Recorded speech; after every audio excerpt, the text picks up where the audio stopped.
Get a job, and stop leeching off us. My daughter-in-law Jessica snapped at me during dinner, her face contorted with a familiar mix of frustration and disdain. The words, sharp and venomous, hung in the air like a foul odor. My son, Mark, shifted uncomfortably in his seat, his gaze fixed on his plate, as if it held the secrets of the universe.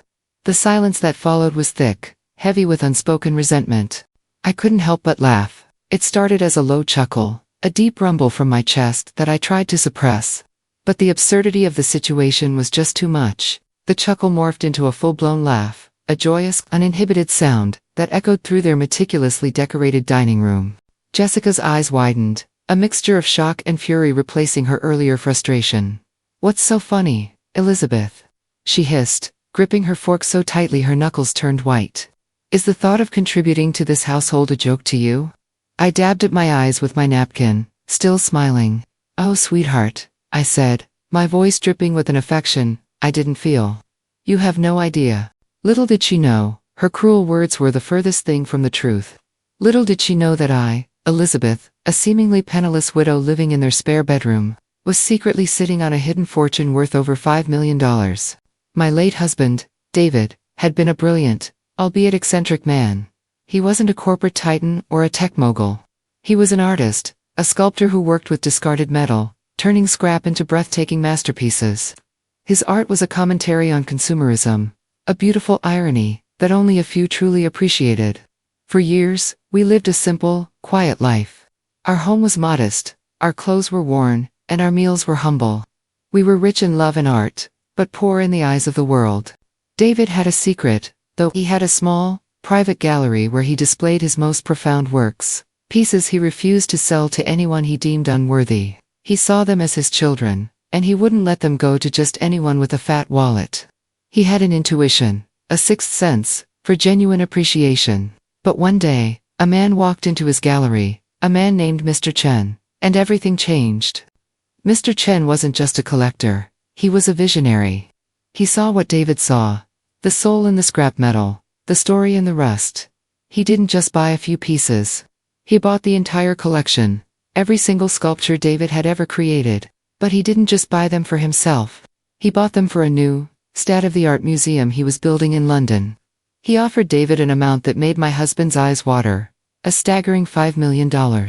But there was a catch. Mr. Chen wanted to keep the transaction anonymous. He wanted David's work to speak for itself, without the sensationalism of a multi-million-dollar deal. David, ever the humble artist, agreed without a moment's hesitation. We took the money and invested it wisely, but we kept it a secret, a private joke between the two of us.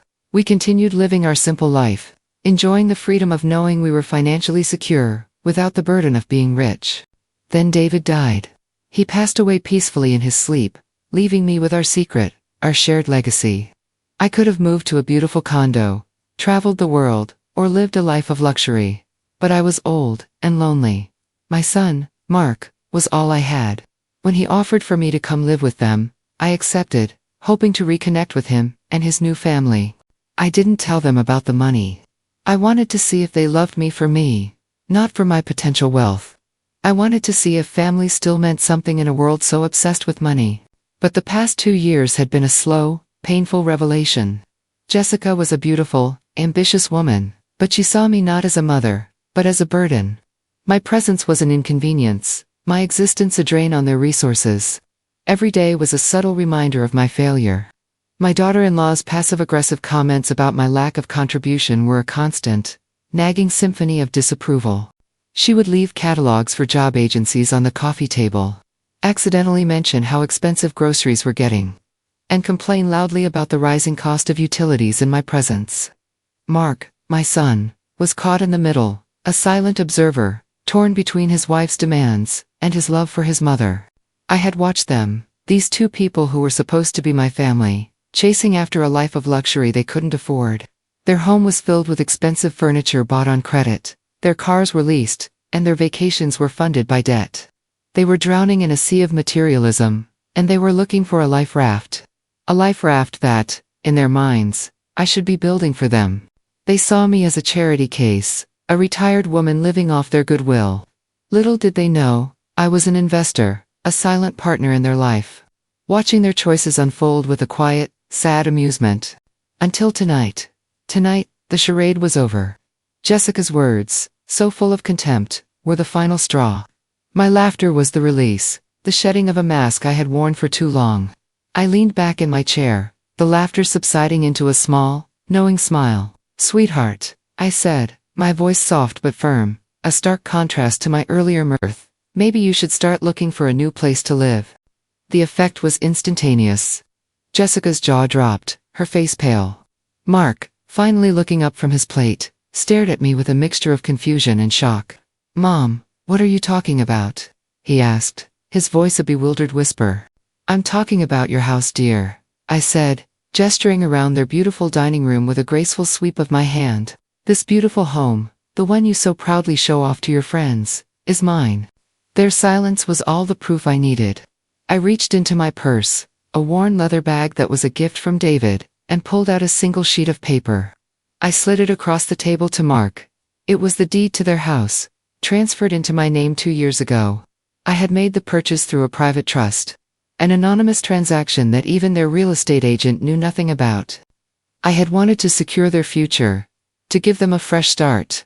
But in my foolish hope, I had let them take advantage of me. Jessica snatched the paper, her eyes scanning the document with a growing look of horror. "This can't be real," she stammered, her voice trembling. "Oh, it's very real," I said, my smile never wavering. "And so is the fact that you haven't made a single mortgage payment in 2 years. I've been covering everything. The car payments, the credit card bills, even that extravagant trip to Bali you took last year. All of it." Their faces were a study in disbelief. The years of contempt, the snide remarks, the constant accusations of being a burden, all of it came crashing down on them in that single, devastating moment. "The time for me to find a job is over," I said, standing up and smoothing down my simple, floral print dress. "The time for me to get back what's mine has just begun." I walked out of the dining room and into the living room, picking up my worn purse and my threadbare cardigan. As I walked to the door, I looked back at them one last time. They were still sitting at the table, frozen, their faces a mixture of betrayal and shock. They had so much, yet they were so poor. Poor in spirit, poor in heart. "I'll have my lawyer contact you in the morning," I said, my voice devoid of emotion. "You have 30 days. And with that, I closed the door behind me, leaving them in their beautiful, empty house. I walked out into the cool night air, a sense of liberation washing over me.